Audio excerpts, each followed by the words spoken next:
The woman Mahama saw that everyone else missed. My brothers and sisters, there are moments in public life that seem ordinary on the surface, but carry a deeper symbolic weight when you pause to reflect on them. Moments that are not necessarily defined by policy announcements, political speeches, or grand gestures, but by something far more human, something quieter, something that reveals how power, when exercised with awareness, can become not just authority but attention. During a recent visit to Ghanaian-owned shops in London by President John Dramani Mahama, one such moment unfolded in a way that quickly captured public imagination, not because of what was said, not because of his speech, but because of what was seen. The scene itself was familiar. A visiting head of state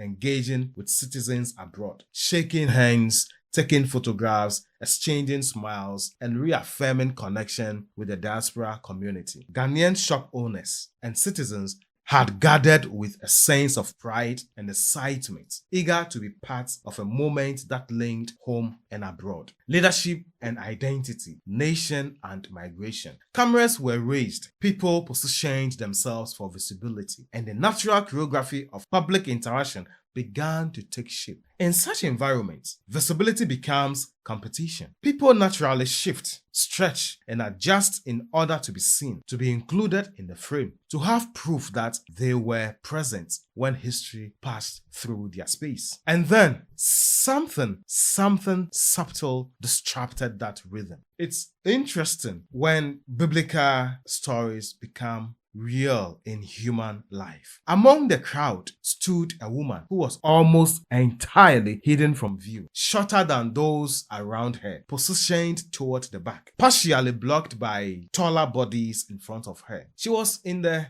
gathering but not truly in the frame of attention. In most public settings, she would have remained exactly there, present but unseen, included but overlooked, physically there but visually absent. It is a condition many people understand in different forms, not always about height or physical presence, but about social positioning, access, and proximity to attention. You see, the back row is not always a place. Sometimes it is a condition of life. But the president, John Dramani Mahama, the gentleman of the land, noticed her. That moment, simple as it appeared, is where the meaning of the entire encounter shifts. Because leadership in its most human form is not only about addressing crowds, but about perceiving individuals within them. It is easy to acknowledge those already in front, those already visible, those already within the natural line of sight. It requires something different to see beyond that frame, to notice what is partially hidden, to register presence where others see only. He paused.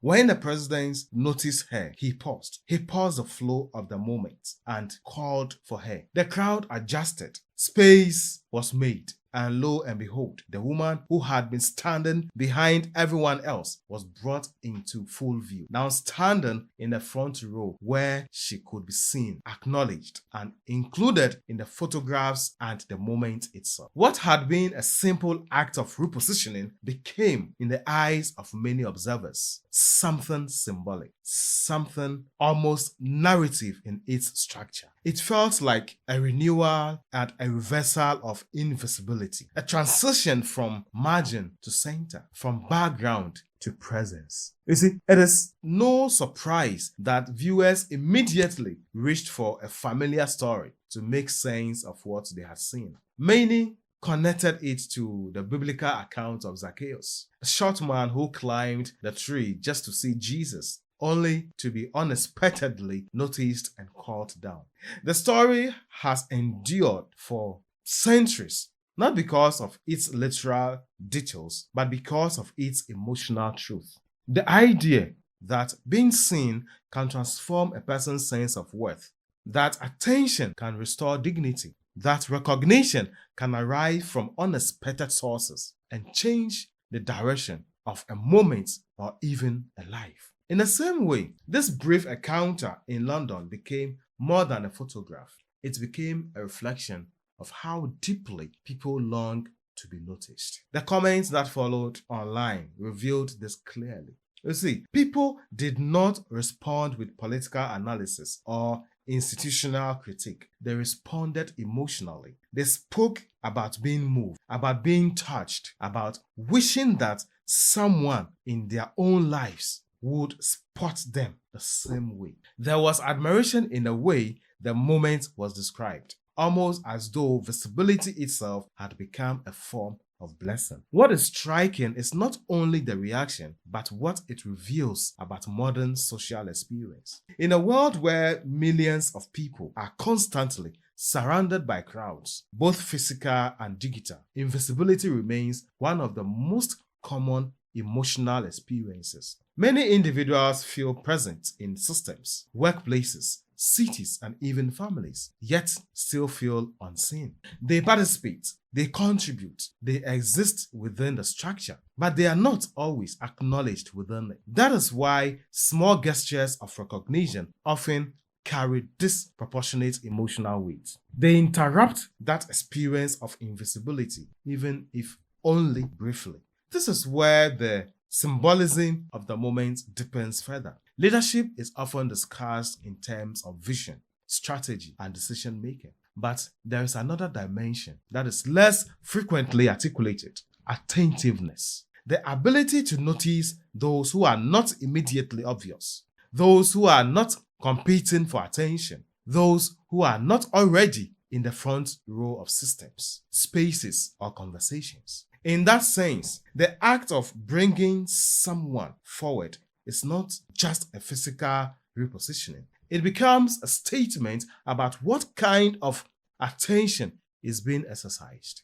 You see, beyond leadership, there is also a broader social lesson embedded in the reactions of the crowd and the online commentaries. The emotional response suggests that people are not merely looking for systems that function. They are looking for moments that affirm their existence within those systems. They are looking for instances where someone sees them not as part of a mass, but as an individual. The desire to be noticed is not superficial. It is deeply human. It speaks to identity, value, and belonging. At the same time, there is an important reflection to be made about expectation. While it is meaningful when individuals in positions of influence notice those who are overlooked, the deeper question is what kind of societies we build that do not require exceptional moments in order for people to feel seen. Ideally, visibility should not depend on chance encounters or symbolic gestures. It should be built on the everyday structures of community,